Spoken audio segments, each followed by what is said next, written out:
In today's video, we'll be going through how to grow courgettes or zucchini in containers.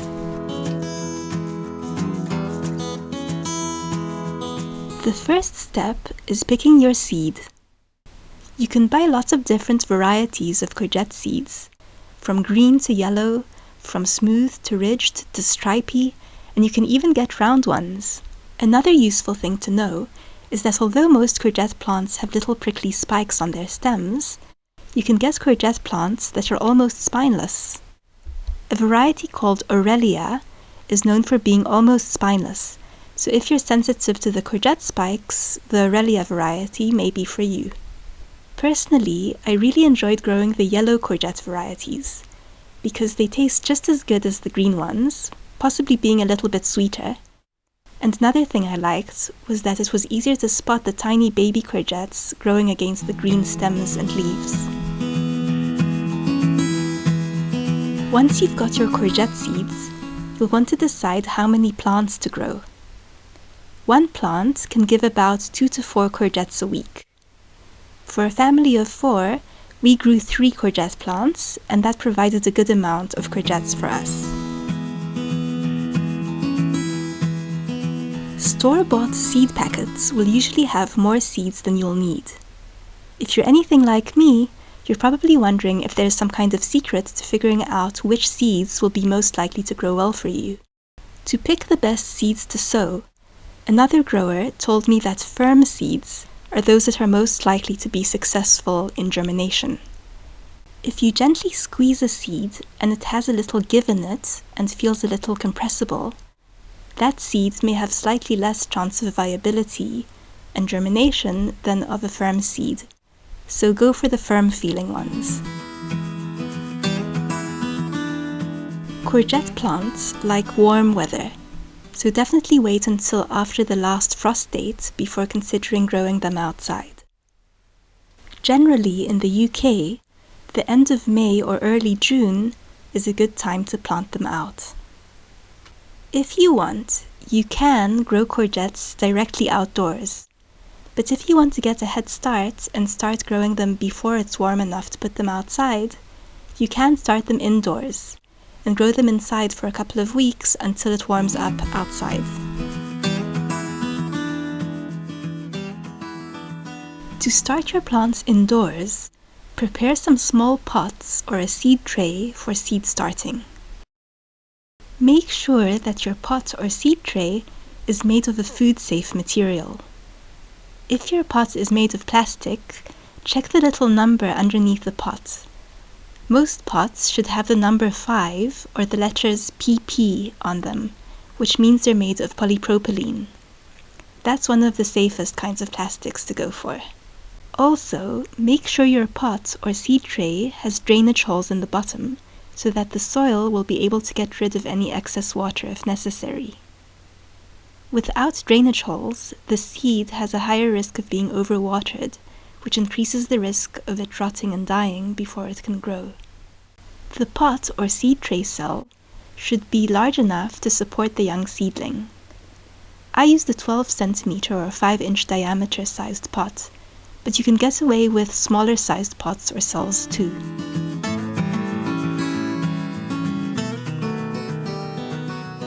The next step is filling your pot with soil. For making your soil, you can use standard multi-purpose compost, or you can use seed-starting compost, which is ideal for starting seeds because it's extra fine and has minimal lumps or stones in it to help the roots make their way through the soil with ease. If you do use multi-purpose compost, sieve out any lumps and stones to create a better, smoother textured medium for your seedling.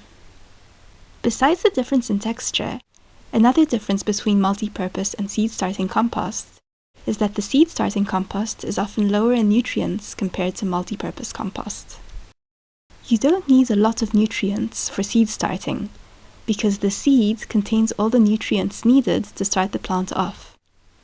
In fact, excessively high levels of nutrients can burn the sensitive baby roots, which is why you never give full-strength fertilizer to baby seedlings, but rather wait until the roots are more mature and less sensitive. Okay, so once you've got your soil, I like to pre-moisten mine in a container by mixing it up with a little bit of water. I like to do this to ensure that the moisture will be evenly distributed throughout the soil in the pot. You want the soil to be nicely moist, but not so saturated that it's soggy with water. A good guide to how wet your soil should be is if you take some soil in your hand and scrunch it up, it shouldn't have any water dripping out of it, but it should be moist enough to clump together a little before crumbling apart. Next, take your pre-moistened soil and loosely fill your pot, leaving a space of about 1 to 2 inches from the top. I leave the space to allow you to add soil later on in the growing process. Later on, I'll show you how adding additional soil around the base of the stem will serve as a helpful support for the growing seedling. I just want to re-emphasize that I pack the pot fairly loosely. You don't want to pack it too tightly because a loose texture is easier for the baby roots to travel through. You can start your seeds off straight in the little pots by pushing the seed into the soil to a depth of about 2.5 to 3 centimeters, then watering it in and waiting for it to sprout above the ground. But when I did this, I found myself getting impatient with not being able to tell if the seed was germinating under the ground. I think I had some old seeds that were taking ages to germinate. So what I prefer to do is to visibly be able to see that the seed is viable, and the way I do that is by chitting the seeds before planting. Chitting the seeds basically just means you encourage a little root to form. The way I chit my courgette seeds is like this. Take a paper towel and wet it either by spraying it with water or lightly wetting it under a tap and then patting it dry with a towel. You want the paper towel to be moist but not dripping wet. Fold the paper towel and put the seed in the fold. Then put the paper toweled seed in something like a clean Tupperware container and put it in a warm place to germinate.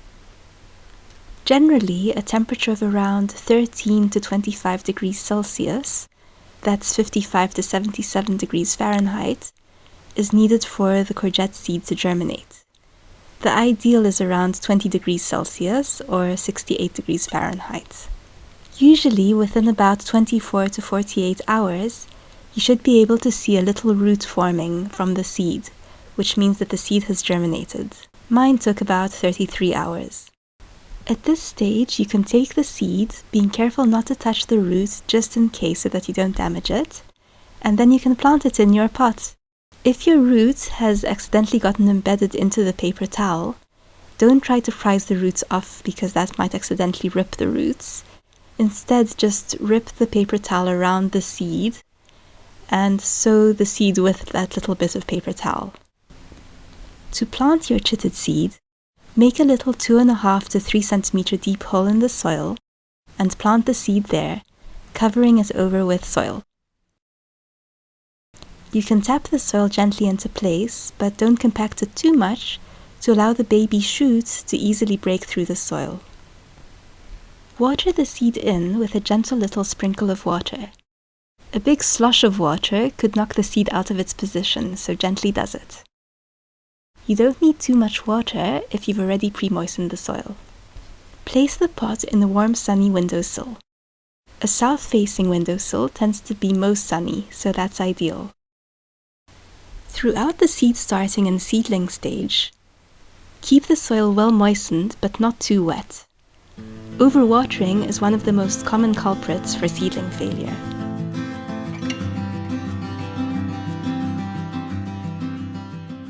There are a bunch of ways to figure out how wet or dry your soil is to know when to water it. A few methods you can look into are the finger test, the moisture meter method, the soil color and appearance method, and the pot weight method. When you water your seedlings pots, there's a debate as to whether bottom watering or top watering is best.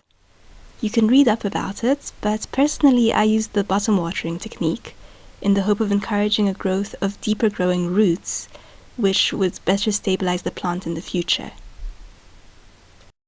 Throughout the plant's growth, try to avoid getting the leaves wet, to avoid any problems like water droplet related leaf sunburns, and also to put off the growth of powdery mildew for as long as you can. About 2 days after sowing my chitted seeds, I started seeing the courgette plant begin to break through the soil surface. Around day 4, the seed leaves opened up, and around days 7 to 8, the first true leaf started to form. Remember when I said that it's a good idea to leave some space at the top of your pot rather than filling it right up to the very top? Around a week after sowing is when this comes in useful. If your seedling gets a little leggy, wobbly, or leany, you can stabilize it by adding soil to the pot to add support to the stem. At this stage, we only have an inch or two of space to work with for soil support, but in theory, you can cover the stem with soil right up to the seed leaves. If you find that soil support is not enough and your plant is still leaning or flopping over, you can always support it with a chopstick or a little cane. Even if it starts off needing such support when it's young, it can still grow up to be a strong plant when it grows up.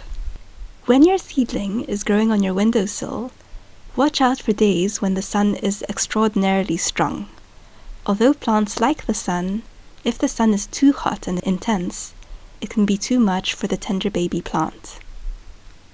I think mine got a bit heat-stressed on a sunny hot day, which caused some of the sensitive young leaves to curl up and go a little crispy around the edges.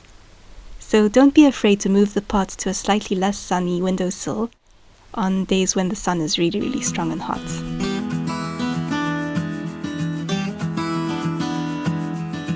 Around 1 week after sowing, when the first true leaf is starting to develop, that's usually the time to start hardening off the courgette seedlings to get them gradually used to the outdoors. The reason why it's a good idea to harden off any plant that started its life indoors before transplanting it outside is because if we don't, the change in the surroundings can be too much of a shock for the tender young plant, and the shock of it can even kill it. So it's best to get your young plants gradually used to direct sun, to the breeze, and to all the other outdoor elements they might encounter. Try to start your hardening off process when you have a forecast of several consecutive days that are predicted to be fairly mild. Not too breezy, mild temperatures, not too hot, not too cold, and preferably cloudy so that the sun isn't too intense for them initially. On my first day of hardening off, I put my courgette seedlings outside in a shady, sheltered place for about 10 minutes. Then the next day I put them there for 45 to 60 minutes, then the next day for 2 hours, and like that I gradually introduced them to more sun, more breeze, and to longer time periods of exposure to the outside. When I introduced them to direct sunlight, I liked starting them off in early morning sun or late afternoon sun before exposing them to the strongest sun hours of the day. Courgettes are famous for disliking wind, and it can snap the not yet strong stems of very young plants. So during the early hardening off stages, you can help protect them from wind damage by both securing them to little canes for support and also by putting them in a crate or a laundry basket of some kind with high sides that will act as a windbreak. If the weather turns out to be unexpectedly harsh in the middle of your hardening off process, don't be afraid to take a pause from hardening off to save your plants and wait until the weather calms down a bit before resuming your hardening off process.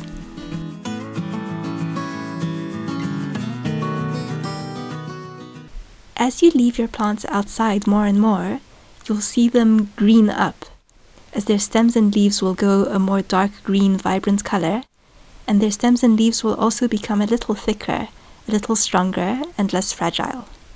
That's what hardening off is all about. After about a week of hardening off, your courgette plants will have gotten used to being outside all day and all night, and then they'll be ready for transplanting into their big boy pots.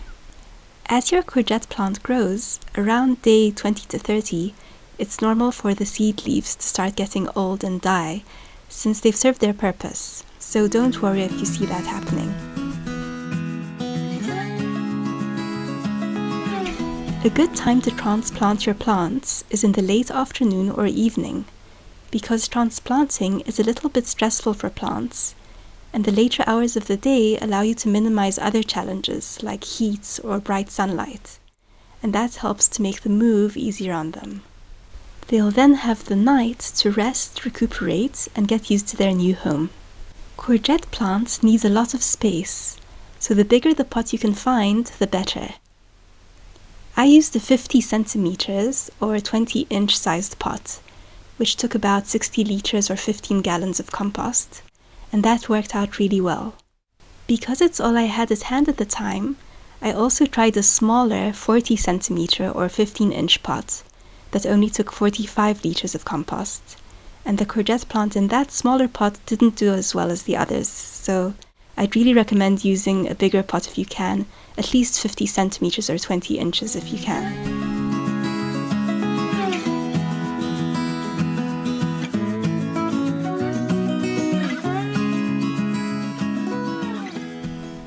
To fill the container, I just used normal multi-purpose compost, which I pre-moistened to get to a crumbly brownie mix-like texture, and I filled the pot without compacting the soil too much. Different growers have different suggestions for the ideal soil mix, so if you're interested you can read up on that. As a new grower myself, I haven't yet experimented with different mixes, but I found that simple multi-purpose compost on its own worked too. To plant your seedling, first make a well in your big pot.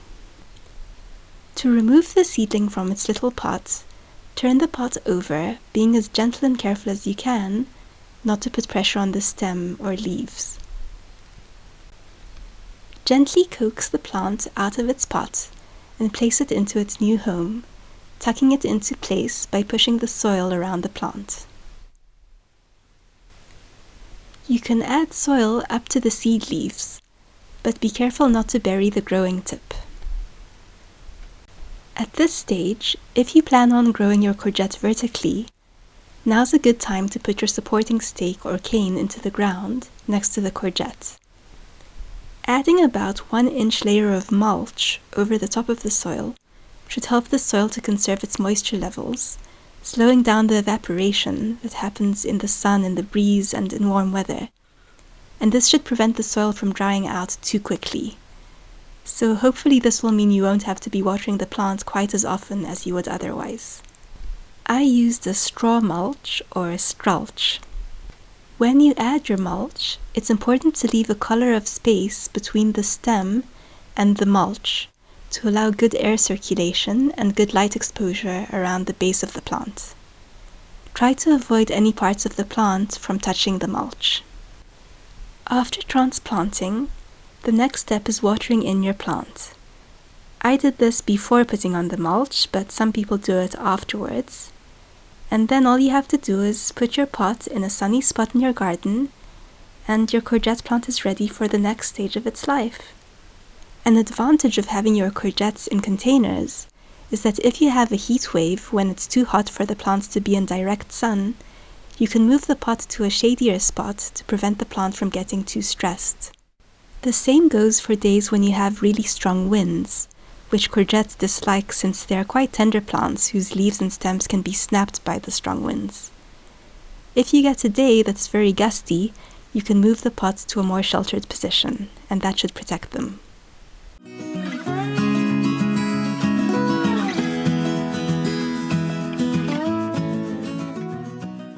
The first sign of flower buds appearing on my plant was around day 14 of growth. And these tiny flower buds got bigger, turned yellow, and finally opened up around day 35 to 45. The way the flowers work is that they open early in the morning and stay open until the afternoon, like around 3 o'clock or so. Once they close for good and won't open again the next day. Within a couple of days, the old closed flowers will dry up and fall off the plant. But don't worry, because there will always be fresh new flowers that will appear and open up. In order for fruit to form from the flowers need to be pollinated within that window when they're open. For pollination to occur, pollen from a male flower needs to be transferred onto a female flower, and this is what pollinating insects like bees usually do for us. When your plant first develops flowers, it's normal for the first bunch of flowers to usually be all male, and a little later the female flowers start forming. For me, the first sign of a female bud formed 3 days after the first male flower opened, and the first fully sized big female flower that had opened was about a week or 2 after the first male flower had opened. This here is a male flower. You can tell it's male because the stem is thin leading up to the flower. This here is a female flower. You can tell it's a female because you can see the baby courgette behind the flower. Like in humans, it's the female flower that gets pregnant with the baby courgettes. By the way, the flowers are edible too.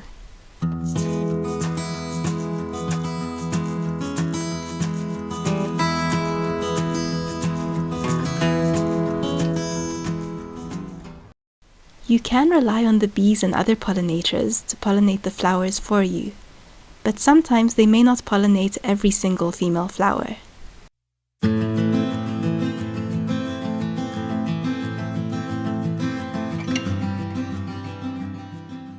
If you want to guarantee pollination, you can play the role of the bee and hand pollinate. To do this, you can take a cotton bud or a paintbrush to take the pollen from the male flower, pick it up like that, and then gently paint it onto the female flower. Sometimes you find that your female flowers opening and your male flowers opening aren't exactly in sync. If you're lucky, then you'll have a male flower around, even if it's closed the day before, and then you can open it up with your fingers and still collect the pollen from it and hand pollinate with that onto the female flower and then just hope for the best. If pollination was successful, you'll see your courgettes grow from tiny babies to beautiful large courgettes. It's up to you when you want to harvest them. You can try them when they're little and have a really intense flavor, or you can try them when they're bigger and have a courgette flavor we're more familiar with. Personally, I prefer them when they're bigger, so I tend to leave them till they're fairly large. When they get to over 8 inches is when I cut them off with a knife. I found it took the courgettes about 4 to 7 days after pollination to get to that 8 inches in size. You can leave the courgettes to grow really, really big like marrows, but it's worth bearing in mind that if you do that, the plant's energy will go towards growing one big, huge courgette rather than a lot of little ones. There's only so much plant energy to go around, and it's up to you what you want to grow. Once you've harvested your courgette and are ready to eat it, there's one more important thing I should say. Before you eat your courgette, it's important to check that it's safe to eat. There have been rare cases where seeds that were sold to the public from reputable seed companies produced courgettes that were poisonous. This happens when a courgette plant is accidentally cross-pollinated with an inedible ornamental squash plant, and then the resulting seeds will produce inedible plants. Courgettes grown from these seeds may look fairly normal, but they won't taste normal, and if eaten in large quantities, they can be really dangerous to eat, and there have even been some very rare courgette-related fatalities. A way to check that your courgette is safe to eat is to lick or nibble a tiny bit to see if it's bitter or not. If it's bitter, it means that you have a high level of toxins in the fruit and it's not safe to eat. If it's sweet or neutral, then it should be safe. Nibbling or licking to check won't hurt you because it takes a large amount of toxins for it to be really dangerous. You only really need to do this taste test for the first courgette that a plant produces. The following courgettes should follow suit, like the first one.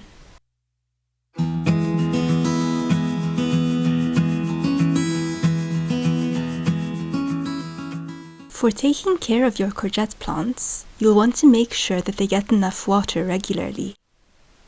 How often and how much you'll need to water depends on many factors, like the size of your container, how hot it's been, how rainy it's been, how water retentive your soil is, whether or not you've added mulch, and other factors too, like wind, which has a drying effect. The only way to know when to water your plant is to check the moisture levels of the soil regularly. You can do this with a soil finger test or with a moisture meter, or if you're more experienced, by assessing how dry the plant and soil are looking, and then water accordingly. During rainy periods, I found I didn't have to water at all, and at the height of the hot, dry summer, I found that the plants would sometimes need about 1 liter or more of water every day.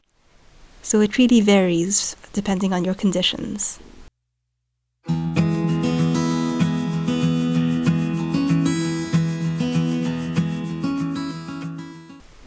Once the plant starts to flower, it's recommended to give it a liquid fertilizer once every 1 to 2 weeks or so.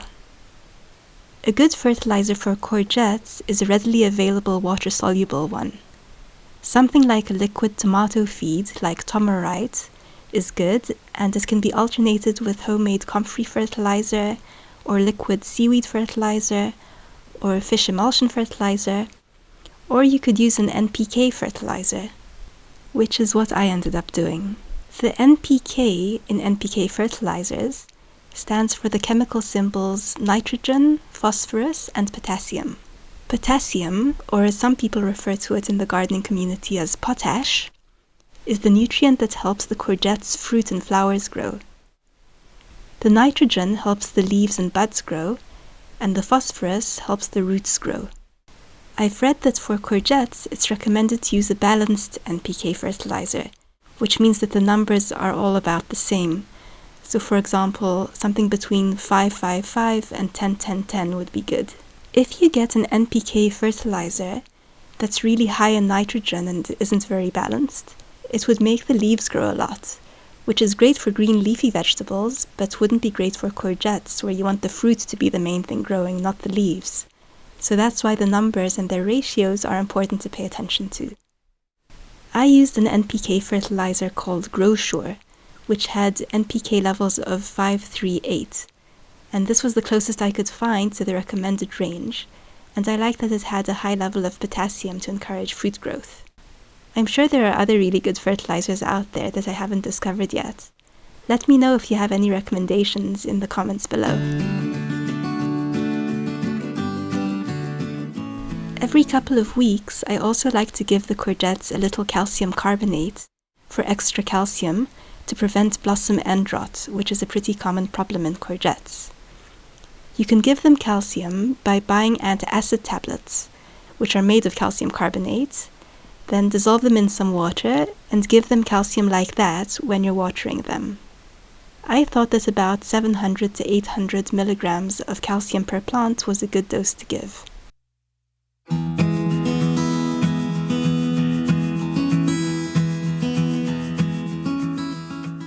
If you have any old-looking yellowing leaves or severely damaged leaves, you can snip those off the plant by cutting them off close to the main stem. It can be helpful for the plant to remove these old leaves, because then the plant will be able to direct more energy to the healthy parts of the plant and to fruit growth. When you cut the leaves, cut the stem at an angle that leaves the opening facing downwards rather than upwards. This is to avoid rainwater from gathering and stagnating in the open hole, which can cause problems.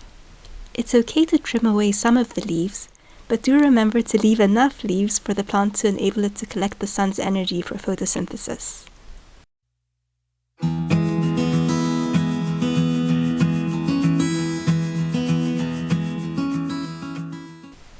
Around mid to late September, when the weather cooled and the sunlight hours started to reduce, I found that the production of courgettes started to slow down. Eventually, the baby courgettes on the plant just stayed babies and stopped developing, and the leaves started getting a bit old-looking and succumbing to powdery mildew. After several weeks that passed with baby courgettes not growing any bigger and new flowers and leaves not really forming, at that point, you just know that your plant is done for the year. I hope you found this video on courgette growing useful. Happy growing!